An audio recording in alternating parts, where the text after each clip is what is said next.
將軍澳有條佛心巴士路線，你知唔知？你有冇好好去認識下自己住緊嘅城市？今集我哋會繼續帶大家去睇將軍澳冇咩人知嘅地方。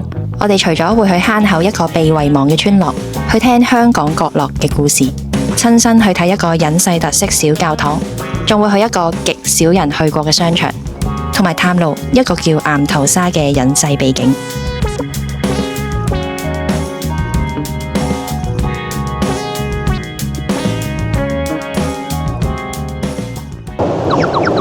大家好，歡迎嚟到3.01維度，我係 Johnny， 即係上次嘅嘉賓主持啊。今日點解得我一個呢？冇錯，就因為我已經騎劫咗去 Joe 個頻道啦。講笑啦，其實咧，因為咧今集咧，其實我哋都繼續講呢個將軍澳。不過咧，因為我唔係住將軍澳啦，所以我就要咧，佢就話俾個任務我，就要我自己一個人咧，就由市區搭車入去將軍澳揾佢喎。既然講得將軍澳秘境，又或者將軍澳一啲比較特別嘅嘢啦，我又唔想做啲揀一個好普通嘅方法入去。於是咧，我就揾咗啲資料，咁我發現其實除咗搭地鐵啦，其實仲有一條咧好有趣，但係比較舊式嘅路，但係都唔係好多巴士會行嘅。我哋就嚟到邊度咧？咁我哋就嚟到呢度嘅，大家可能去西貢成日都會嚟呢度搭車嘅鑽石山巴士總站。咁究竟今日我要搭嘅係咩車咧？就係搭呢條91M 啦。嗱，如果你由呢條路線睇咧，你會見到站咧去將軍澳站係完全係未必好熟悉嘅，因為佢取道嘅唔係我哋一般常會行嘅路，而係清水灣道。嗱，陣間就睇下究竟佢有啲乜嘢特別嘅地方啦。咁呢條91M咧都好多人搭喎，冇我想象中咁少人喎，因為條隊都可能差唔多20-30個人排隊啦。不過所以就睇下，究竟係咪真係咁多人入將軍澳咧？大家準備上車啦！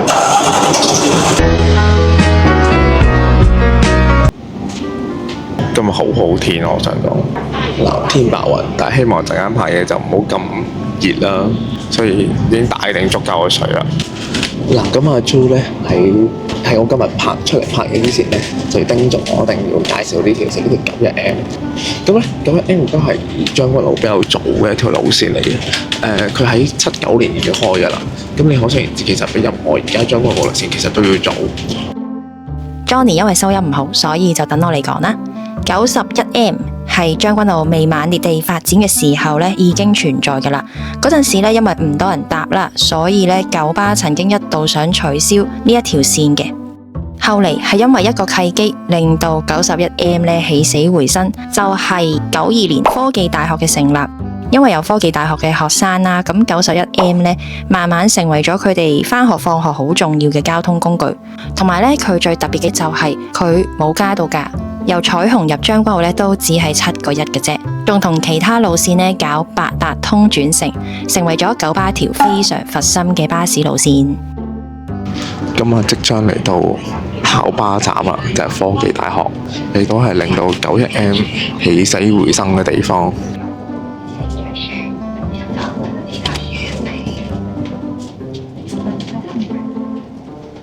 哇！差唔多落晒車咁滯，好誇張。校巴之名果然係名不虛傳，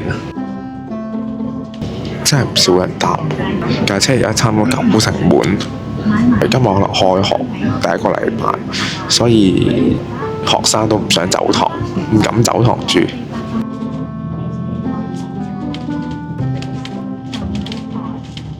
A few moments later， 好啦，我嚟到半建村啦，我見唔到阿 Jo 嘅，唔知佢去咗邊。好啦，我仲未見到佢喺邊啊！佢係咪去錯地方咧？今日話説真係，我唔應該一足高大一船人嘅，但我發現咧女仔對於呢個嘅認路咧，或者係溝通咧，好似又真係有少少。唔好用啲咩形容字，等下俾人鬧。話説咧，咁我已經講咗話係就頭先半建村嗰個站等啦。點知咧都落到去咧，人都冇個啦。佢先發現原來自己去錯車站等，結果我哋而家要行翻去呢個嘅坑口。話説我終於見到，幾經辛苦，我終於見到佢就喺巴士後邊啦。去錯站嗰個。請解釋你去錯地方嘅理由。因為大部分其中嗰個人都係嗰個，藉口，一係就呢度落。藉口。你嗰個咩？嗰個站係咩啊？半件村。半件車邊？今日得你有咪咋？得我咪啊，咁我就可以有我話語權咯，你可以收聲咯喎。斷開咗啦。好啦，阿 Jo 而家咧就話要去聖雲仙天主堂，有冇野豬啊呢度？有啊，有野豬啊。驚唔驚啊？哦，哇，廢墟嚟嘅喎。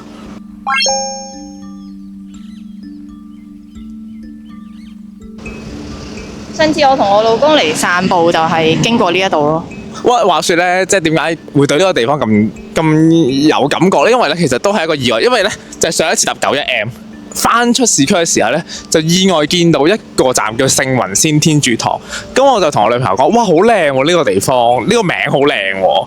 於是咧，我就好有興趣啊，想知究竟聖雲仙天主堂係咩地方嚟嘅？即係點解會想嚟聖雲仙天主堂？因為我覺得個名都好靚啦。即係我後尾先知嚟聖 Vincent 啦。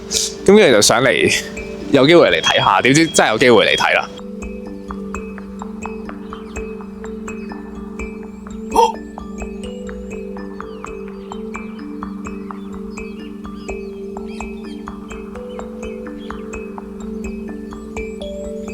好靚喎！我真係兒童中心嚟嘅喎，佢又真係唔係呃人喎。其實你覺得佢荒廢咗定係再開啊？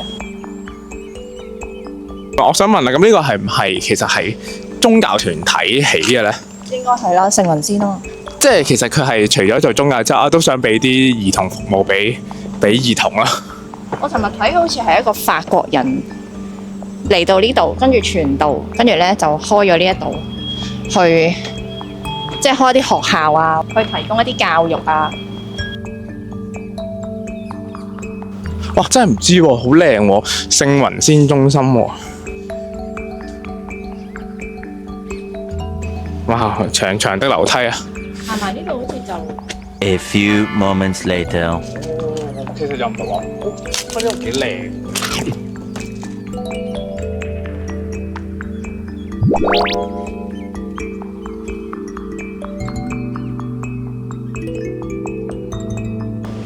但係點解去聖雲仙天主堂咧？係咪因為阿傳道教士神父啊？但唔係喎，阿神父唔係叫做聖雲仙喎。哎呀，好靚啊！呢度啲彩色玻璃石。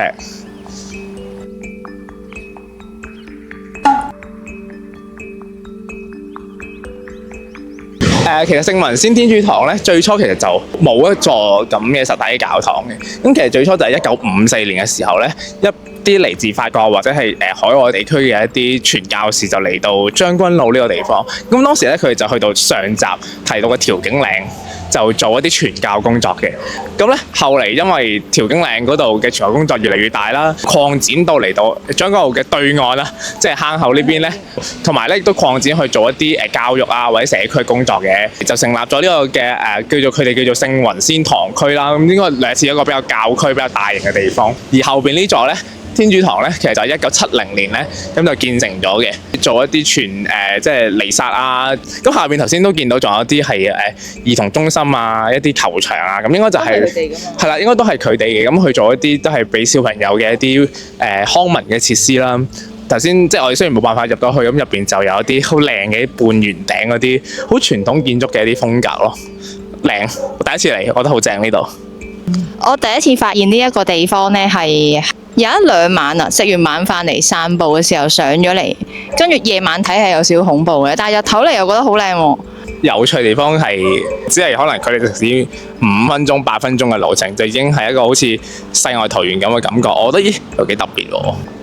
唔得啊！Sunday Holy Mass 啊，要星期6日先嚟嘅。係咯，好似我睇嗰邊。哇，好靚喎！但入邊點解唔影得嘅入邊？係喎，哇！超靚，超靚，好傳統嘅教堂。睇到啲。係啊。好靚。嗯。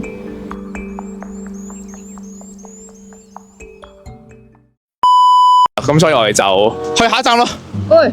去。去治安，尖尖尖尖尖，之前呢度有個牌咧，寫住聖文先知。係咪就係呢個牌啊？唔好意思啊。哦，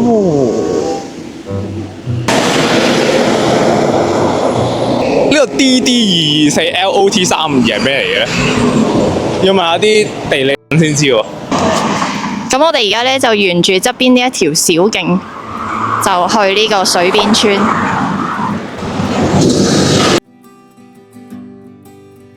9M 喎。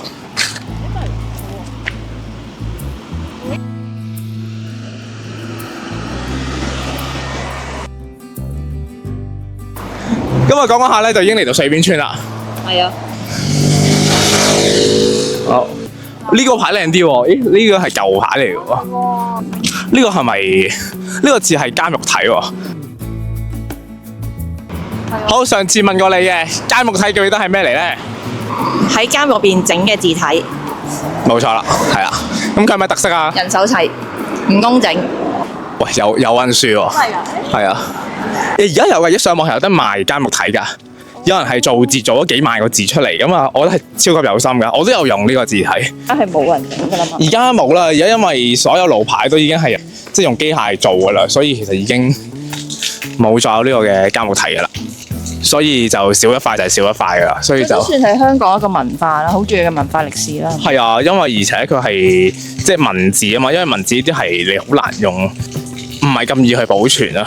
係啊，所以我覺得係有人做呢樣嘢，你依然網上發揚光大件，即係幾值慶幸啊！我到而家都仲係咁講錯，水邊村 OK。呢個係水邊村後面呢個位置。係咪鄉公所啊？呢個應該係啊，鄉公所。咁水邊村咧就係佢好似唔係住原居民㗎，佢係以前將軍澳嘅水上人，跟住之後慢慢將軍澳填海咧，咁就英國政府咧就將佢哋起咗個水邊村，咁咧就將佢哋咧移居過嚟呢一度，咁啊直到而家咧都仲有人住嘅。咁我想問水邊村個名係咪就係因為佢哋啲居民係喺水上轉過嚟陸地居住成嘅咧？呢個名哇唔制嘅，上次嚟咧我喺呢度睇日落，好靚啊！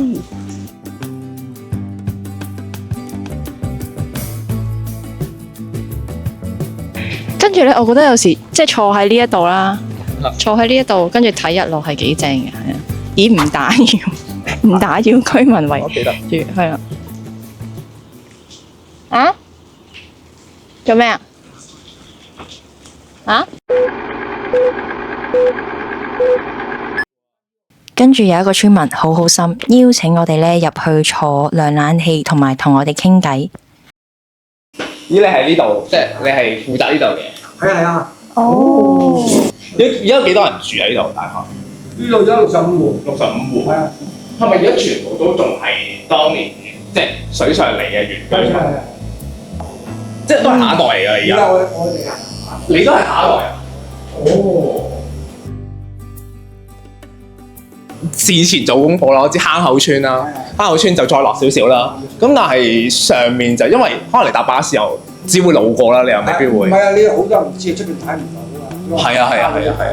所以即係而家即係再下一代啦，即係新一代，佢哋都未必會住呢度㗎咯，因為就搬出去㗎啦。唔知，我哋而家唔知啊，而家喺掙扎緊。我哋又最慘啊，即係差唔多沿住呢一度啊。係，又走唔到出去，又唔知去。沿住呢度啊。哦，但你哋以前唔係水上嘅咩？係水上人，係水上我扎根呢度㗎嘛。哦，第一代就住喺度啊。係啊，嗰啲扎根喺呢一度㗎嘛。但我想問，而家仲有冇？而家冇晒人係居水上㗎啦，係嘛？冇啦，佢填海嘅。填海冇，即係後邊都冇啦。冇啦，而家冇晒啦。冇晒啦！你哋起咁多住宅別墅，呢啲係咁收係咁收，對我哋幾差。我雖然呢個標題冇講錯。因為我哋村長，即係有時你唔好打得我哋咁犀利，即係好似嗱，我而家即係你都係基本生活啦。上落個樓梯啊，嗰啲斜坡嗰啲老人家覆診啊，甚至飲茶啊，都好艱難行落去嘅，嗰時係級嘅。係有時睇醫生啊咁樣，我哋一話咩打電話要 call 嗰啲緊急啊，有時嗰啲救護隊唔夠力，係要打喺消防處嗰度，要消防員幫手推啲病人抬上抬落嘅。咁你話整條咁嘅輪椅路又話起唔到啦。話起部 lift 又話起唔到啦，冇需求冇人，冇需求嗰個叫咩啊？係咯，即係入咗唔多，係啊叫做嗰個唔係成本效益啊，嗰成本效益咩唔多，種種理由。圍到皮咁樣而家你行過呢度轉彎，起條天橋，幾千萬起兩部 lift 啦，係哦。一日啊得唔得到20個人行？佢咪就係覺得你反正下一代都唔會注意到啦，咪唔理你咯。點會唔會做我哋啊？我哋嘅歷史睇晒呢道理咁，鄉下睇晒呢邊度鄉下嚟都好慘啊！所以就覺得收你個鄉下，得你走，你鄉下你都冇啊！而家呢度住最大年紀嗰個係幾多歲？ 90零咯，有啲有啲。咁有冇即係再年青一代喺度居住㗎？即係你哋嗰度？有啲咯，因為咧你知道啦，音樂水上有好多仔女㗎嘛。係啊我結婚佢冇得住啊，你又唔俾批條叫佢起屋嘅，咁嗰啲人一結婚就要搬出去自住，租房住咯。好凄涼㗎！我哋而家就有時住一時嘅啫，唔知你住到幾耐啊！我冇同你講有錢冇錢，你幾高級都好，你都係吸我一樣吸咁多空氣嘅啫。嗯係咪平等啊？係咪先？係啊，因為我都淨係識坑口啦，調景嶺啦，我哋之前就拍過一次去調景嶺嗰邊，因為好特別啊嘛，即係坑口同調景嶺都係叫做我哋將軍澳，係啊，即係開發將軍澳嘅係地方。坑口村再上去有另外一個隱蔽嘅漁村叫水邊村，真係唔知喎，真係唔知情況。即係我聽可能聽坑口村，定聽啊半建村啦，因為巴士站有。係啊係啊。咁但係水邊村就好難佢個名又唔味道好獨特喎，因為可能水邊村就唔係香港淨係得一條，跟住就未必識，未必會識。例如原來即係原來都過百年歷史喎，呢件事都。所以我哋就係覺得我哋難得揾到水邊村呢個地方，覺得係咪應該記錄下咧咁樣？如果萬一可能下一代唔知道呢個地方，多啲人知係好嘅。係啊，即係都有呢個地方。係啊，至少今日我哋多2個人知道，可能遲啲我哋有幾多人啊？最勁嗰陣時呢度。最勁嗰陣時300人。哇！300咁多咯，300人。 200幾300啦。以一個即係相對規模大嘅村嚟講，200、300。你知唔知我哋個啊？你知係水人仔女多，我哋冇得瞓房㗎，排晒嗰個廳嗰度，鋪塊嘢喺度，個都係瞓廳嘅。但係地方我咧就瞓門口嘅欄杆側邊。哇！好熱鬧喎，以前坑我去。我哋嗰啲唔係個雙掌打落去。好密㗎。唔好密嘅，跟住有人差唔多打得乒乓龍頭嗰隻，佢咚咚咚嗰啲。係啊！哇！你叫佢加力啊！哇！好辛苦啊，酸啊，手都酸。呢隻手啊，喐都喐唔到啊！唔可以留佢喺後邊㗎。聽到好多嘅，有咩值得影啊？冇啦，我喺呢度啫。佢就係值得記錄咯，李生就最值得記錄咯。我哋啲記錄都好多。不過呢度都好多㗎，係啊。好多㗎啦。多謝你啊！好多資料啊！係啊，起碼最少今日有多2個人知道呢個水邊村嘅故事，係啊。多謝你啊，多謝你啊！好，我哋再行下先。多謝你，多謝你，多謝你，拜拜。晒，拜拜。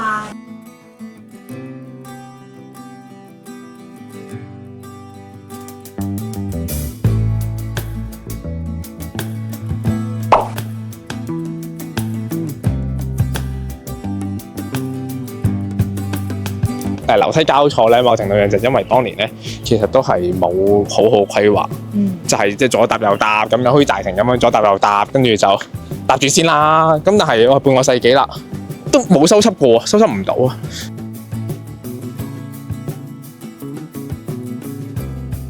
所以都幾，尤其老人家嘅話都幾麻煩，近在咫尺啊！我哋成日話，啲醫院就喺前面啊，有時候可能睇病或者去飲茶或者去覆診，但係即係好似好近啊，但係去因為你要行樓梯行好多又山坡咧，就好辛苦啦。肥太太。哇！呢度好靚喎，你睇後邊係咩咧？後邊片場嚟喎，知唔知？呢度。邵氏啊？邵氏其中一個大片場，呢度係後邊呢度，真係而家唔知邊個明星入邊拍緊嘢嘅。水邊村呢係西貢區嘅鄉村嚟嘅，喺1962年嘅時候呢，因為水上嘅生活唔穩定啦，所以港英政府呢就用1蚊將水邊村呢象徵式咁租俾啲漁民。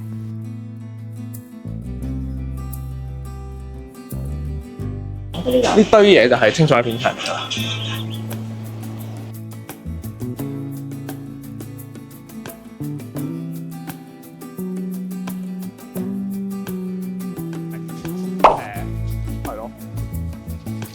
呢個我哋想特別講，因為我哋係由我哋即將影嘅呢條斜路行翻落嚟啦，跟住我哋再由呢條斜路行翻出去啦。係啊。咁我哋覺得咧，其實我哋自己行咧都已經都幾辛苦啊。係啊，因為好斜啊，係半山啊。即係我哋都咁辛苦啦，咁如果你話公公婆婆要出門口，可能純粹覆診或者飲個茶，其實對佢嚟講一件好艱難嘅事，可能花嘅時間好長，同埋萬一 touch wood 發生咗啲咩意外，其實都好麻煩。即係頭先李生都講過話，如果有咩頭暈身㷫，佢都可能要揾消防嚟幫佢抬婆婆公公落山咁樣，係一件都好麻煩嘅事。城市係要發展嘅。村自己本身要提升自己實力，咁但係其實係咪政府都可以幫手去做一啲措施咧？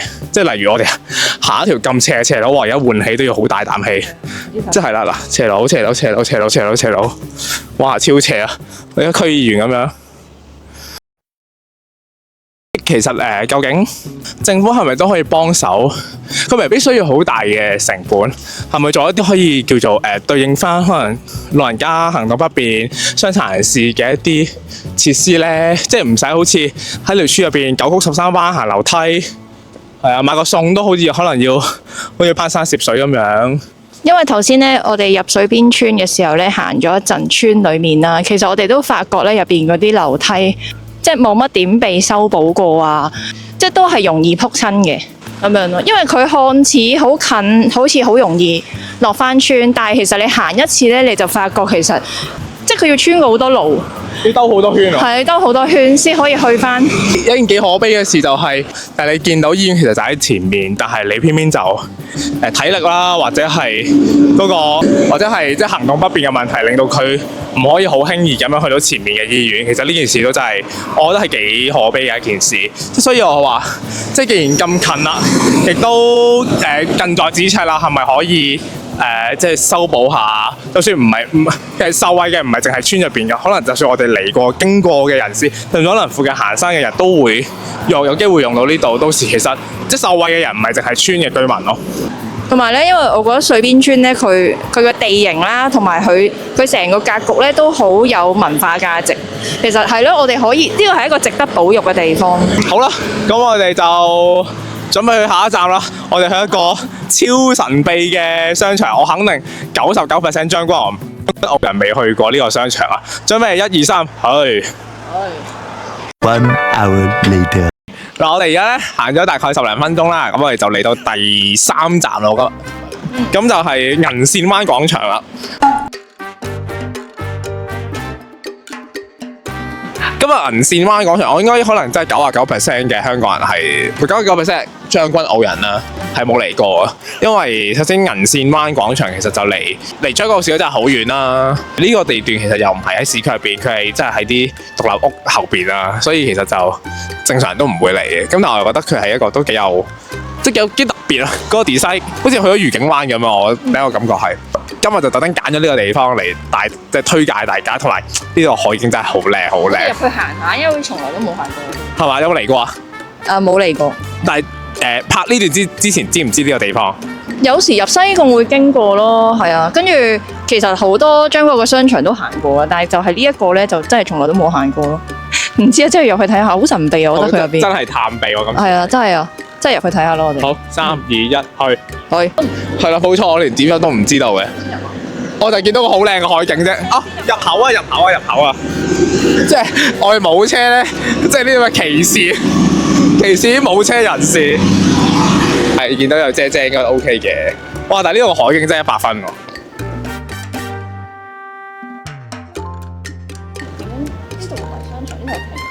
嗱，呢個銀線灣廣場啦 ，Silver Strand。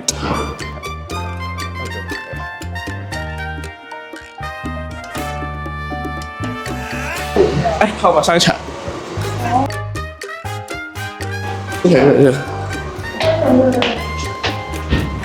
學前教育，超級市場，都似嘅呢度 International Preschool 啊嘛。呢度係百佳2層嗰間百佳。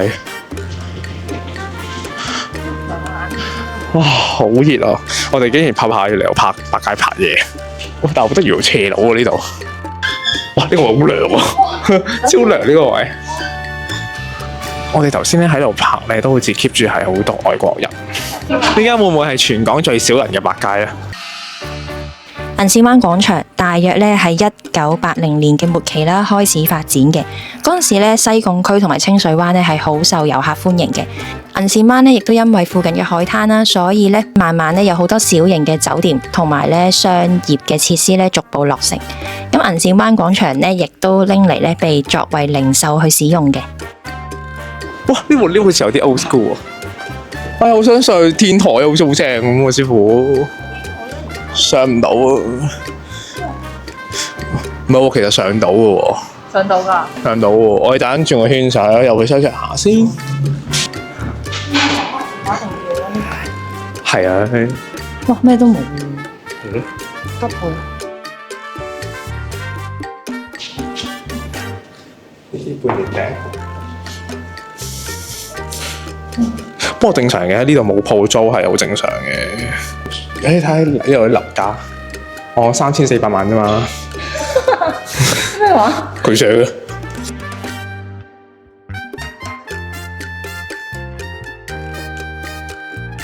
銀線灣就係真係上清水灣都係上個世紀嘅豪宅區啦。咁而家就好多外國人會住喺銀線灣呢度咯。咁你見到所有鋪頭都已經執咗笠啦，剩翻一間賣寵物用品嘅地方。都係，係咯，睇下係咪得。啊，呢個啲結構都好舊式啦，呢啲結構都。Oh shit！ 上唔到去，拜。因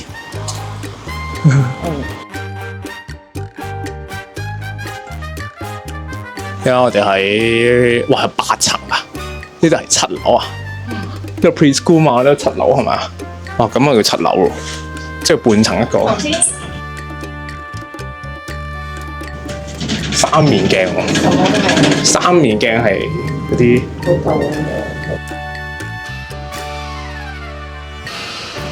呢度上唔上到啊？似乎應該都係上面停車場應該。哇！呢度好靚，好靚喎，我都覺得好靚。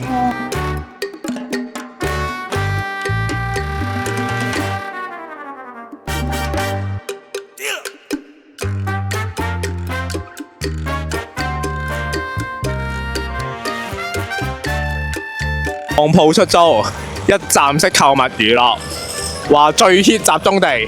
我終於明點解係第一寵物啦，因為好啦嗱，哇飲飽食醉啦，涼完冷氣啦，而家又身水身汗啦。咁咧，我哋而家下一站咧就去到呢個嘅我哋今日嘅打大佬啦，就係岩頭沙，準備咯喎，1、2、3。1 hour later. OK， 好。咁我哋準備嚟到第4站啦，係咪啊？咁我哋就呢條坑口永隆路入去啦。咁啊，坑口永隆路咧就好似離坑口市區都有啲遠啦。世界靜香啊！而家呢個油桶超得意啦，好似企咗喺個地下咁樣，跪咗喺地下咁樣。咁啊，仲有一段路嘅，咁我哋陣間再行啦。試下熱到癲咗。岩頭沙，我覺得唔知99%啊。其實我都唔知啊。首先呢個地方其實唔屬於將軍澳市區入邊啦。其實正常你又唔會特登嚟岩頭沙呢個地方，因為佢就其實都真係水清沙幼。咁二嚟就點解我會知道岩頭沙呢個地方咧？因為其實佢係一個突出於呢個嘅島，即係海邊嘅一個小沙咀咁樣啦。嗰個面積好細嘅啫。咁但係咧，佢就因為之前有一單新聞就話嗰度有地方要賣樓，咁所以咧就有media 咧就冇拍嗰條文字就寫將軍澳超隱世地方咁樣，促成咗我上一次去嘅一個經歷咯。我覺得係幾得意嘅呢個地方，同埋風景真係好靚。哇！有啲歐洲風。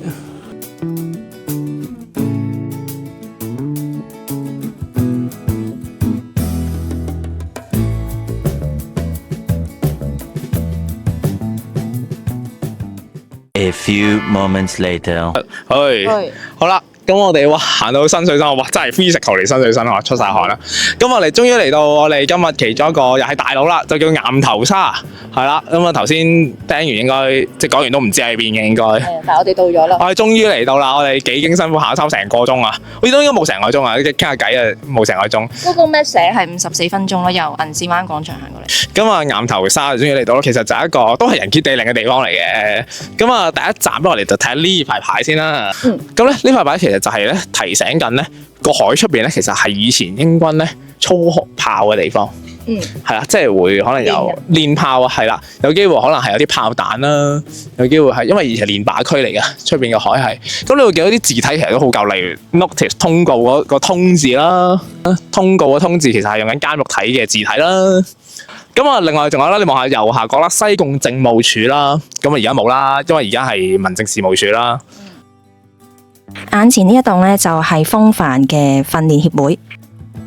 咁其實呢個位都已經屬於岩頭沙嘅範圍㗎啦。今日平日啦就冇乜人啦，同埋開學。咁星期六日咧，其實就好多人會嚟，好興外國人咧就會嚟呢度，或者住附近嘅一啲有錢人咧就會嚟呢度玩滑浪風帆。其實你見到兩邊都係海嚟嘅，咁中間一條窄路啦，係啦，你見到右邊係海啦，係啦，咁左邊都係海啦。咁就啱啱好中間就突有條小路咁樣，我哋就通去呢個突出嚟嘅沙咀呢度，咁就呢個位就真係先叫岩頭沙啦。即係成個岩頭沙其實範圍好細嘅啫，咁啊只係得幾棟住宅，即係好有錢嘅豪宅嚟嘅。咁睇下有冇機會入到去睇下咯。咁啊正常都唔會嚟岩頭沙呢個地方嘅。首先真係位置超級偏遠啦，又冇交通工具啦。如果唔嚟玩滑浪風帆，都唔會嚟呢度。即係如果你唔係識人住喺呢一度，基本上我都想我識嘅人喺度住。係啦，咁前面就係一個荒廢咗嘅別墅啦。咁啊入得嘅，冇乜嘢嘅，我哋就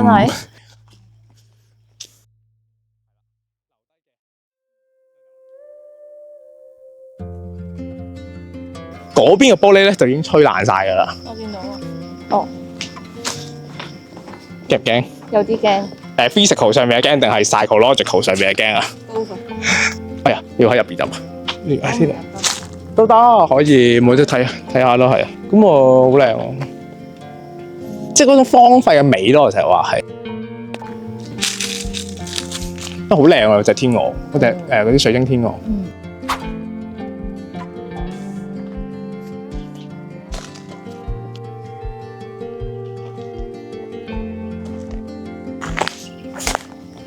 就係咁啦。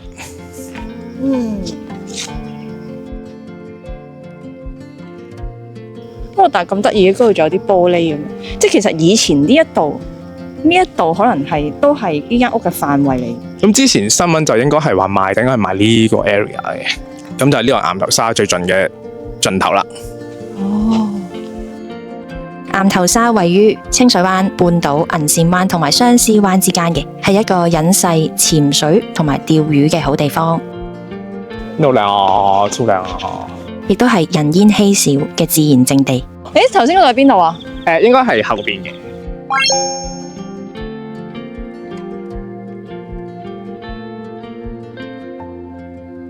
雖然話你睇下水清沙幼，人傑地靈。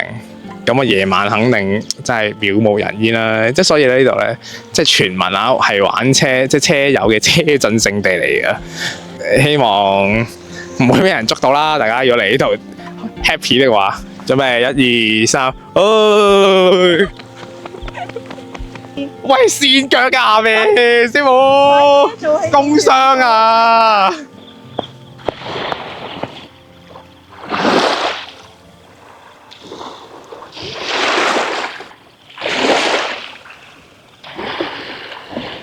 ！2 hours later，咁就係我哋返到市區啦，咁就玩咗2集咯喎，感覺點啊？同你熟悉嘅將軍澳有冇分別啊？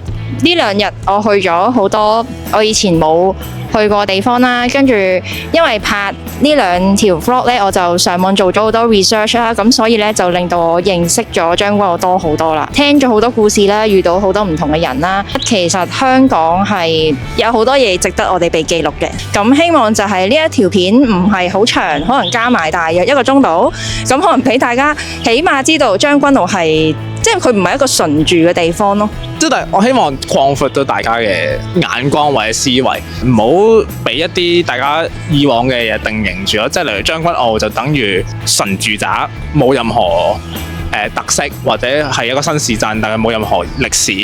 咁但係經過呢2集嚟，我哋去過調景嶺啦，去過頭先水邊村啦。亦都去咗一啲好特別嘅地方，例如岩頭沙啦、聖雲仙天主堂啦。